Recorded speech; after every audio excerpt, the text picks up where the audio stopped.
1931. Chicago is a city ruled by gangsters. Tintin arrives to clean up the city and bring the kingpin, Al Capone, to justice. Chicago, however, proves to be a place in which anyone can be bought. Upon arrival, Tintin is immediately abducted by a mob-affiliated taxi driver. Ever the proverbial Swiss Army knife, Tintin cuts his way out of the taxi with a hacksaw from his luggage, unbeknownst to the driver. Having then flagged down a police motorcar, Tintin gives chase. The crooked driver is apprehended, but before he can reveal the gangster hideout, he is boomeranged unconscious by a mobster hidden from view. Tintin and company pursue this mysterious villain, but are then ambushed in a planned car collision. Several days later, Tintin has recovered and is released from hospital, but due to happenstance triggers a trapdoor located on the sidewalk. Capone's thugs are behind the ambuscade and are ordered by the kingpin to eliminate Tintin, but with the help of Snowy, the abductors are overcome. Unfortunately, Tintin is unable to convince the police of his recently acquired haul, including Capone, therefore the gangsters escape and he has no choice but to retire to his hotel. Another gangster attempts to surprise Tintin within his hotel room, but he turns the tables on the hood by scaling the wall outside and surprising him from behind. Tintin calls the police, but when he is taken to the police station to help with their inquiries, it is revealed to be the headquarters of the Gangsters Syndicate of Chicago. Here he is introduced to Bobby Smiles, Capone's rival, who attempts to recruit Tintin to his cause to eliminate his adversary. Tintin, of course, refuses to cooperate and is thus gassed to unconsciousness, and then cast into Lake Michigan. The water, however, shocks him awake and he surprises his would-be killers. After Smiles believes a planned hit on Tintin has succeeded, Tintin uses this to his advantage to entrap most of his gang. Smiles, however, flees out west to Redskin City, and so Tintin follows on his trail. Soon after arrival, a pursuit on horseback occurs, which leads Smiles into Native American territory.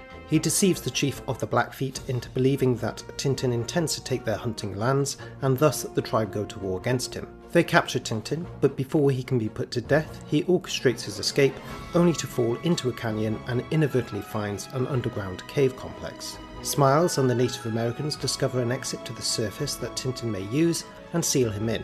Tintin desperately tries to dig himself out and by chance comes across an oil deposit which frees him when he causes a blowout. An oil rush ensues and the tribe are forced off their land and a new city is founded.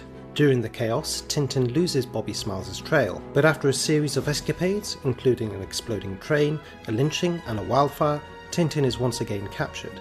Tied to a train track and moments from being hit, the locomotive is stopped in time. Once freed, Tintin finally tracks the mob boss down in the mountains, and once he has bested him, he delivers him to the chief of police in Chicago. With Smiles defeated, Tintin returns to Chicago, but Snowy is then kidnapped and ransomed by another syndicate. Tintin tracks down their base of operations, frees Snowy, and apprehends most of the gang, but the leader escapes. Another ploy to eliminate Tintin fails, and this mob boss is taken into custody. The remaining gangsters of Chicago decide to put their differences aside to defeat Tintin.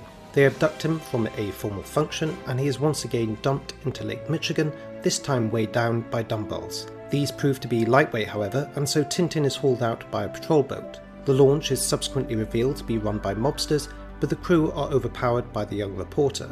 As a result of additional mass arrests, Chicago is practically freed from crime, and Tintin and Snowy are honoured with a ticker tape parade. Tintin laments the fact that he has to leave America and returns to Europe after boarding an ocean liner from New York.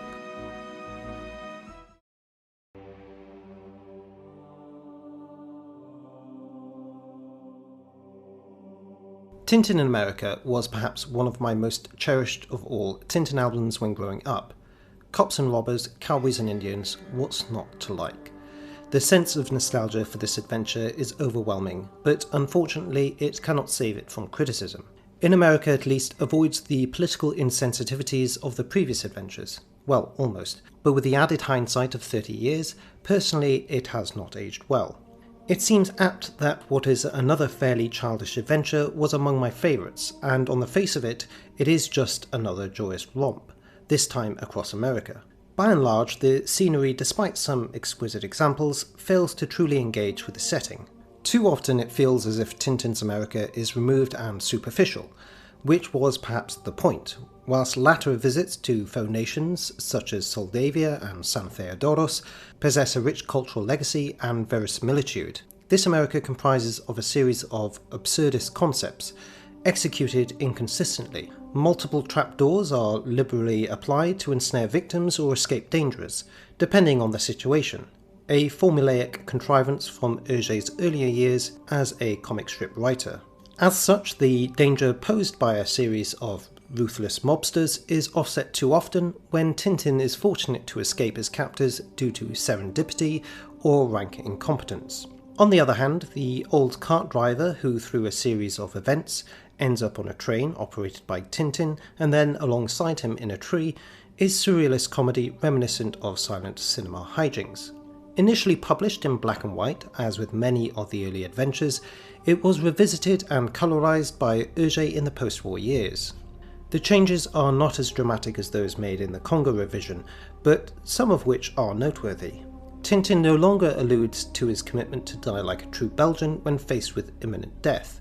Instead, he merely admits that it's curtains. Upon arrival at Redskin City, a panhandling Native American no longer begs and instead sits stoically and sullenly. The original name for the Native American tribe is altered from the potentially offensive Flatfoot to the authentic Blackfeet. A black commissionaire at the newly established bank on the Indian reservation becomes explicitly white. An African-American mother tending to a distraught child, whom Tintin mistakes for the Wailing Snowy, have been replaced with a white mother and child. Chinese mobsters who covet Snowy as potential meal are removed entirely. The changes, however, were not merely an attempt to erase cultural insensitivities, but rather at the whim of American editors. The erasure of black characters was regarded as a necessity to appease the American public of the time and avoid bringing to the fore underlying racial divisions within the country. The inclusion of African Americans, no matter how badly caricatured, in a comic of white characters would, in the mind of the publishers, affect sales within the American market.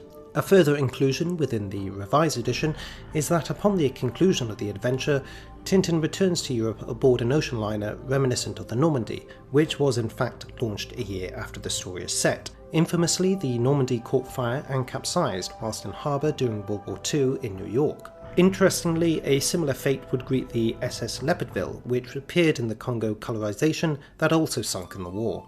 In both cases, this later edition, in the latter edition, demonstrates some of the anachronistic aspects when these earlier works were remastered. Dare I say, the inclusion of which is a retroactive attempt to provide an element of authenticity. In a rare example, Tintin isn't immediately introduced within the first pane. Instead, a preamble of sorts provides the setting. 1931, Chicago, gangsters rule. We are greeted by a saluting police officer as an armed bandit passes by without fear of detention. From the outset, the potential challenge is laid out for what Tintin is up against. Not just a gang of villains, but a city. Yet, we are left sorely disappointed. The inchoate Tintin of the early 1930s is very much the character designed for this honourable mission. Tintin tries to re-establish order, at least in the world of the good, without necessarily being in symmetrical relation with someone else. Tintin actually finds his strength in disharmony, and it is disharmony that propels the course of his adventures and their dynamic evolution. Although he is not alone, he is unique. He is the one, incorruptible, indefatigable, and self-sufficient. His inherent Boy Scout duty provides the means and motivation to delineate the good citizenry from the evil which lurks underneath, in this case the Chicago mob. From the beginning, he is the incarnation of the good, the goal of human beings of goodwill. Gradually, he becomes a force capable of disrupting equilibrium or of re-establishing it. Chicago is a place of two dimensions, in cyclical flux. Law and criminality are equipoised, and it is Tintin, the catalyst, who brings about new beginnings. His moral stability is pitted against the unstable chaos of America, and there can only be one victor. There are no shades of grey here, however, and perhaps it would be asking too much to provide moral ambiguity in a Tintin story this early within its lifespan. A gangster tale is the prime source material for such an undertaking, and so often Tintin in America alludes to the blurring lines between right and wrong. At the conclusion of the Congo adventure, the reader is misled somewhat, in the expectation that Tintin is tasked with defeating a singular villain, Capone. Instead, over the course of the adventure, he is single-handedly responsible for the arrests of over 350 mobsters, seemingly freeing Chicago from crime. Capone, however, escapes his, or rather Snowy's, clutches within the first dozen pages or so. Not long after Capone's disappearance from the narrative, cops and robbers rapidly make way for Hergé's true intentions. Tintin departs the conurbation for the vast interior of America, and Hergé's avatar makes contact with the native peoples of the land. I will discuss the depiction of American tribals later on, but the geographical discrepancy between the Midwestern plains and Arizona-like deserts within these scenes require heavy doses of both suspension and disbelief. As Harry Thompson notes, the adventure quickly degenerates to little more than a tourist ramble around the country. So often characters or events manifest in the right place and at the right time. A taxi driver is ready to welcome Tintin from the train station, but he just so happens to be in the pay of the mob. Then, a few pages later, Tintin and Snowy exit hospital and happen to fall through a well-placed scuttle door, in full view of the city's inhabitants. It is so frustratingly contrived. All the while, the underlying socio-economic factors which led to the formation of these crime syndicates remain unresolved. Perhaps Tintin's investigative journalism could have worked wonders in that regard. In spite of my facetious and haughty expectations of a children's book, Tintin's final reward is the gratitude of a city and a triumph in his honour. It brings to mind the conclusion of Tintin and the Picaros, where Tintin, Haddock and Calculus return home, their mission complete, having secured the release of their friends and their willingness to help General Alcazar in his revolution. However, it is left for us to wonder if there will be any meaningful change to better the lives of the people of San Theodoros. It is Hergé at his satiric best, but in America he is too inexperienced for materialist analysis, and so Tintin's visit, and likely his victory, is fleeting in the land of immense wealth and staggering inequality. In this sense, In America is what Harry Thompson calls Hergé's early period, and only marginally more sophisticated than Soviets and Congo. Despite all these misgivings and wasted potential, was the sense of adventure and vivacity impaired for 8-year-old me? Of course not.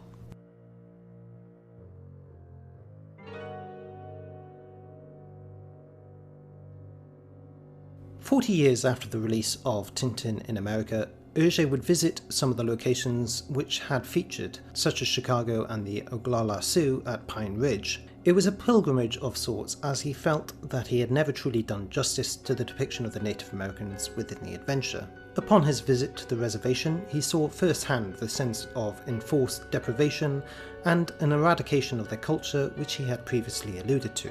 Yet in his attempt to elicit sympathy with Native Americans, his romanticised imagery of their society, wigwams, tomahawks and rural lawlessness, reinforced a harmful stereotype. Although originally titled Tintin in Chicago, Hergé was keen from the outset to twist the tale into Tintin and the Red Indians. Hergé's fascination with Native American culture stemmed from his time as a Boy Scout. Michael Farr states that in the aftermath of the industrial mechanization of World War I, outdoor scouting provided an escapism of sorts for many Europeans to go back to nature, using Native American culture and customs as a guide. I was a redskin at the moment when the Scouts took as their model the North American Indians, noted Hergé, and ever since I was interested in these people. During Hergé's research, he was introduced to Father Gall, a Roman Catholic monk who adopted the life of a Native American in the heart of Belgium. Despite having never been to America, he spoke Sioux and was a connoisseur of tribal artifacts and memorabilia. As such, Tintin in America was in many ways a riposte to Western assumptions regarding Native Americans, much in the same vein as the Blue Lotus was for the Chinese people. As discussed in previous reviews, Hergé's own disposition in his younger years was not as reactionary as some perhaps claim. Though he could be politically naive in some of his own personal judgments, Hergé had an acute political conscience. He was no advocate of racial superiority. Yet there is little comparison between the American adventure and his thoroughly comprehensive study of China in the Blue Lotus. Tintin in America was still an early exploratory work. Hergé's tight deadlines and considerable workload meant that it was also somewhat hurried. His primary source of reference for the Western scenes was The Customs and History of the Indian Redskins, published in 1928, and visits to the Ethnographic Museum in Brussels, whereas the urban aspects were sourced from Georges Duhamel's book Scene from Future Life. Duhamel's anti-American sentiments were influential on the milieu of the adventure in accusing America of cultural conformity and societal decline. Indeed, Duhamel would refer to Chicago as an urban monster. The initial Tintin trilogy of anti-communism, pro-imperialism to anti-capitalism may seem at odds, but such opinions would tally with the far-right outlook of Hergé's boss, Norbert Wallez. For Wallez, there was only one difference between the USSR and USA. Moscow was officially evil, and New York was insidiously evil. Hergé's USA, however, is not all bad, unlike the USSR of the debut adventure. His adoration of cinema may have contributed to the slightly more optimistic portrayal, but despite being the home of Hollywood, there are no obvious cinematic influences on Tintin in America. There are, however, potential references to contemporary cinema. When Tintin is tied helplessly to a train track, it is straight out of an old western, whilst the machine gun assault on Tintin's deceptive mannequin could be a scene from a pre-code Cagney flick. Michael Farr remarks that In America was a significant contrast to Congo in this respect, and a return to the fast-moving manner of contemporary cinema. It was awareness of filmmaking and the strip cartoon, which resulted in Hergé altering sequences to ensure they read from left to right. Farr expounds upon this by noting the changes Hergé enacted to the colorized edition, which demonstrated his growing knowledge and experience of comic drawings, and to ensure the flow of the visual narrative. Hergé cuts and edits, streamlines and improves the flow of one of the fastest moving of any of the Tintin adventures. When, for example, Tintin bursts into the cabin to find Bobby Smiles already gone on page 18 of the colour edition, he logically rushes to the right. In the black and white version, he had dashed out to the left, disrupting the natural flow of left to right dictated by the reader's eye. Unfortunately, these examples are sporadic and it fails to evoke a concise narrative, such as The Black Isle does so effectively by recalling Hitchcock's The 39 Steps. We are instead left with a mishmash of ideas, influences, genres, and conflicted opinions. The end result is a Tintin adventure like no other.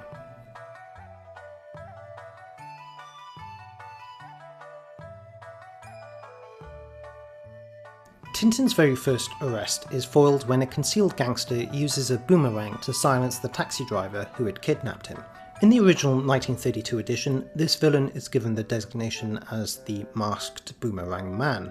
How this mysterious character knew to be at this location without any form of transport, after all he steals the police motorcar to flee the scene, is unknown, but more frustratingly this cryptic character and his unique weapon are never seen again. Put simply, there are far too many villains. Capone features initially only for Bobby Smiles to take on the role of primary antagonist for the majority of the story, until two other nameless mob bosses conclude the adventure. Capone's appearance, however, is very significant within the Tintin canon, the only real-life figure to appear in any episode. Although his role amounts to little more than a cameo, it does signify a move towards increased realism for the series. In his original incarnation, his portrayal is somewhat vague, mostly obstructed and behind a mask. Perhaps Hergé feared some form of retribution at the time, only explicitly revealing his identity in the post-war colorization. King of Chicago, he announces when he first introduces himself to Tintin, but his presence is disappointingly brief. Instead, rival gang leader Bobby Smiles takes on his mantle and boldly attempts to recruit Tintin to assist in eliminating Capone, after which he is never seen or mentioned again. In hindsight, it is an inclusion which does not suit the expectations of a Tintin story. Perhaps a conflict between Bobby Smiles and the foil-wielding villain, who are then forced to make an alliance to defeat Tintin, may have provided a simpler narrative. Instead, when both are removed from civil society by Tintin, a new antagonist is introduced at the denouement to eliminate the meddlesome reporter once and for all. In any case, the threats are certainly accentuated. No longer must Tintin combat lions, leopards and bears as in previous adventures, but a notorious real-world criminal. It is, though, undoubtedly Bobby Smiles who steals the limelight, and is the very first Tintin villain which proves to be his match. The rivalry is not one of brawn, but a battle of wits and perseverance.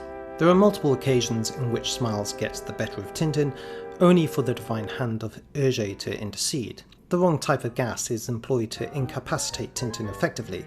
Tintin strikes oil, enabling him and Snowy to escape from a literal dead end, and a train is forced to an emergency stop within a cross-tie where he is hogtied, due only to the intervention and wildlife concerns of an elderly passenger. As a result, there is a fairly awkward and lengthy postscript once Smiles has been apprehended halfway through the story. Canonically, it is the first appearance of Rastapopoulos, Tintin's eventual arch-nemesis, although his fleeting presence is reserved to a single frame and could arguably be nothing more than an American doppelganger.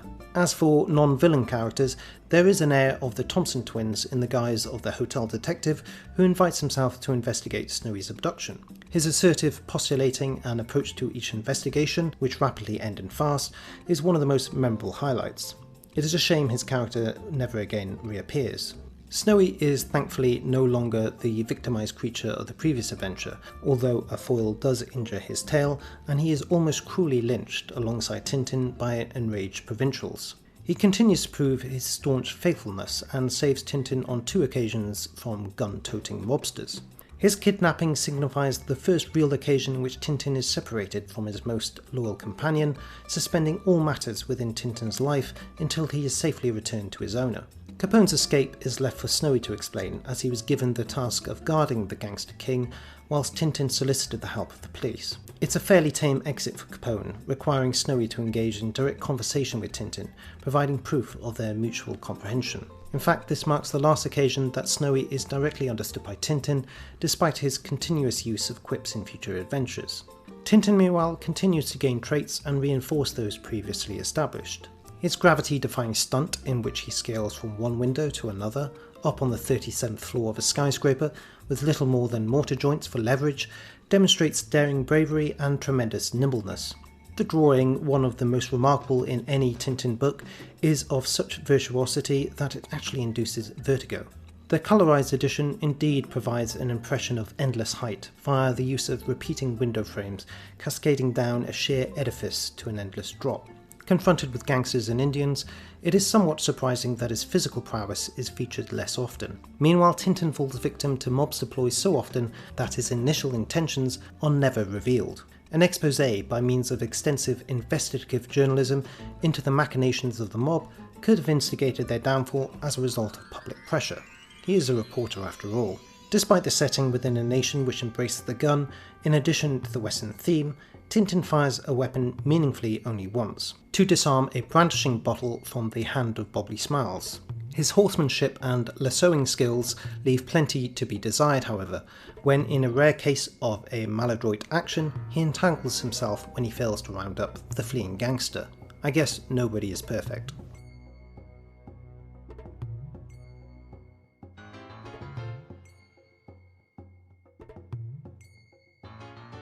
Arguably the most damning critique of American settler colonialism is the series of frames that depict Tintin's discovery of oil on the Blackfeet land, to the forced removal at bayonet point of all indigenous people to make way for the creation of a new city. Its rapidity may give the impression that the injustice depicted is insufficiently acknowledged. Alternatively, the pace of events could also demonstrate the expedient indifference the white settlers have for the tribals. This outward sympathy toward Native American peoples is without doubt a significant improvement over the depiction of the Congolese in their previous adventure. Once again, however, a lack of agency leaves them as little more than an obstacle for which Tintin has to overcome. It is disappointing for what could have been an active plot point during his pursuit of Bobbly Smiles. After the Blackfeet tribe are forcibly removed from the land by the National Guard, they do not reappear, and the adventure moves on without them. Although the Indians ultimately occupy only a brief part of the album, their presence remains significant. Hergé would in fact have liked to devote a larger portion of the story to them, but in the popular imagination of the early 1930s, Chicago's gangsters were just as fascinating as the tribes of the Far West, and criminal adventures appeared to offer a more effective narrative engine. Tintin in America thus oscillates between 2 contemporary mythologies, that of the Redskins, inherited from adventure stories and scouting, and that of American organised crime. Hergé had considered revisiting America in the post-war years in another Tintin adventure to provide the Native Americans with an expanded role, but ultimately decided against it. Nevertheless, the indigenous community are on the whole depicted as gullible, naive, and prone to be led astray. Tintin, despite his best efforts, fails to communicate with the tribals, as their lust for blood to avenge their misfortune is squarely placed upon the Belgian reporter. Why they are so trustworthy of smiles and decry Tintin the opportunity to clarify his intentions is purely down to the fact that they had come across the mobster first, who then peddles lies about his pursuer. It is an odd choice to depict the natives with such naivety and volatility when Hergé was so insistent to ensure their inclusion, but it does correspond with a Eurocentric view by which their culture is simplified into the noble savage archetype. The perception the reader is left with is an anachronism and a time displacement of sorts when Tintin arrives in the America of the Old West. It is as though Tintin has travelled backwards 50 years, encountering desperado bank robbers and unconquered Indian tribes brandishing lances and tomahawks. However, Farr does state that there is an authenticity in regard to their tribal dress. The Indians' use of feathers, their symbolism and significance is well understood by Hergé. The blanketed Indian in Redskin City has, according to his feather, slain at least one enemy. Regardless, the underlying theme which permeates throughout the adventure is Hergé's displeasure towards American capitalism. The erection of a city within 24 hours is an amusing satire of manifest destiny and rapid industrialization, whilst a conveyor belt which grinds bovine into ready-made parcels of beef within moments is certainly an allegory of Fordism and mass consumerism. Mass replication that collapses the difference between tins, cars and knights, between cows, cats, dogs and people. Arguably the most effective and discomforting aspect of the adventure, however, is determining friend from foe. Corruption is seemingly rife, and although Hergé avoids presenting any police official as accepting kickbacks from the mob, despite the implication of the salute offered by a policeman toward a masked criminal within the first pane, the law is at times obstructive and uncooperative. In addition, gangsters take the guise of the Chicago Police Department on 2 occasions. They are able to pick up a 911 call at the hotel and crew a police launch when Tintin is inadvertently rescued from Lake Michigan. Examples of such corruptive influences are the taxi driver from the intro who is coaxed into kidnapping Tintin for monetary gain, and the manager of the abattoir who is clearly an accomplice to the mob. A statement perhaps upon perceived cronyism inherent in the land of opportunity and exploitation. Furthermore, there is phoniness and superficiality at every turn. References to advertisement, an industry based upon an imagined American ideal, are littered throughout the adventure, but there are other allusions too. Fake policemen, imitation castles and banks that spring up overnight. Even Tintin fools a number of hoods into a dead end by switching signs within the faux castle to differentiate the keep from the dungeon, which incidentally has never quite made sense to me. Neither one provides a simple exit. Anyway, the abundance of law enforcement seemingly at every street corner provides a false sense of security. On 3 separate occasions, Tintin runs afoul of authority. He is assaulted by an officer for his supposed improbable claim of having captured Capone, shot at and then arrested for misidentifying a cop for Snowy's captor, and finally Tintin is almost lynched by a mob when the small-town sheriff is indisposed, imbibing in the midst of prohibition. Even, as Tom McCarthy puts it, the sacred is itself presented as a swindle, when an acolyte of an Abrahamic Buddhist new religious order attempts to buy Tintin's endorsement. Snowy too is unable to escape the forces of marketability. $10,000 for Snowy's picture in our doggy dinner. I win the tricks with Bonzo Bix, announces one agent to a flustered Tintin. Hergé had wanted Tintin to visit America and embrace both the good and bad the nation had to offer, but it is above all presented as a land of peril and deception. The reader comes away from Tintin's first 3 adventures with a firm conviction that there is no place like home.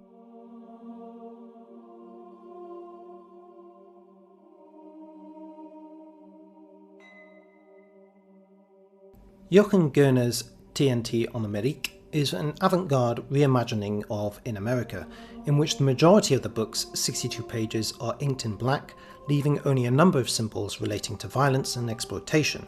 This graphic intervention is as much about America through one of Hergé's comic strip as it is about Hergé's work through the themes about America. For these 2 universes, Hergé's light line and American society can be understood in the same way.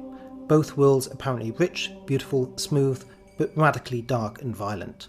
Yet, despite any of the supposed insidious undertones and moments of intense violence, the attempted lynching scene comes to mind, I would argue that it is fairly timid, especially in comparison to the wholesale animal slaughter and racial supremacy on display in the Congo. I for one am pleased that Tintin refrains from hunting buffalo and extolling European values, but this episode does, as previously mentioned, inherit some of the more farcical aspects of previous adventures. A colour plate issued for the original black and white edition, portraying Tintin, gun in hand, clasped to a speeding automobile, racing past a trolley car and surrounded by the skyscrapers of Chicago, alludes to an adventure that in America may have been. A noir-themed relentless chase set against the scope of the sleepless sprawl. Instead, in the land of guns and automobiles, Tintin fires a weapon only once in anger, and when he and Snowy are left stranded beyond the city limits of Chicago, the latter ironically remarks, "How annoying to be in the land of automobile and have to trudge 10 miles on foot." It may seem harsh to overly criticise what is essentially a children's comic, but it does demonstrate the maturity of later episodes in the series by what one has come to expect from a Tintin adventure. Nevertheless, the changing locations, amid a heavy dose of satire, augments the adventure, lending it some sense of depth, even if the central through line is the capture of a gang of baddies. Once the adventure concludes, Tintin is awarded ticker tape parade, and although he would continue to be subjected to such events in future episodes, such as his VIP status in a royal procession within the very next adventure, those cavalcades appear more official and ceremonial, whilst the decision here could be considered egotistical. Perhaps, having spent enough time in the country, Tintin has become engrossed and intoxicated by American individualism. The Tintin of the Picaro's adventure, pacifistic and jaded, would no doubt despise such limelight and attention. After America, Tintin becomes more engaged and entwined in devious conspiracies, or undertaking personal expeditions involving the rescue of those close to him. Here, on his own devices, he broke the back of the criminal underworld, despite failing to bring Capone to justice, and rakes in the adulation which feels very un-Tintin-like. Tintin in America, however, continues to prove popular and accessible to many. By the 1960s, more than 1 million copies had been sold of this album alone. In spite of the popularity of the adventures worldwide, Tintin perhaps remains somewhat niche, primarily in Francophone nations and the UK and its former colonies. He never became, say, the Mickey Mouse of Europe and broke America, but if ever there was a time for him to conquer the land which gave birth to the comic, it was this adventure. Even this early on, however, in which several elements remain the unfinished article, Hergé displayed proficiency in satire and a profound awareness of general events. In addition, a leitmotif which questions US expansionism and vapidness, and a judgment on the American psyche, was hardly going to win friends across the Atlantic. Although Tintin was inspired by an American comic strip tradition, he doesn't actually fit into it. Tintin was already a hard sell, and with each successive volume, the indifference within the American market was reinforced. Tintin was born in serialized comic form, but his character would transcend far beyond this. When Tintin bids farewell to America, he expresses disappointment that he was unable to remain any longer, and despite all the misgivings, crime, corruption, conformity, capitalism, the lure of the nation of high-rises and horse riding remains irresistible. He has become accustomed to a nation of police and thieves, cowboys and Indians. If you permit me, I would like to have my cake and eat it by splitting Tintin in America into two categories. The colorized version I grew up with fails to pass the high standards and expectations I now place upon Tintin adventures, and in this regard it ranks similar to those which came before, and as such finds itself rooted to the bottom shelf. However, I do also own a copy of the original black and white edition, colorized and reprinted in 2020. This is among my favourite Tintin collectibles, not merely due to its presentation, but it does rekindle youthful memories and a sense of nostalgia, as though I were reading the adventure for the first time again. This edition will therefore take up a spot on the middle shelf and symbolises my mixed emotions and attitudes towards the adventure as a whole. I am probably breaking some unwritten rule by doing this, and also limiting shelf space, but these reviews are, after all, just a bit of fun.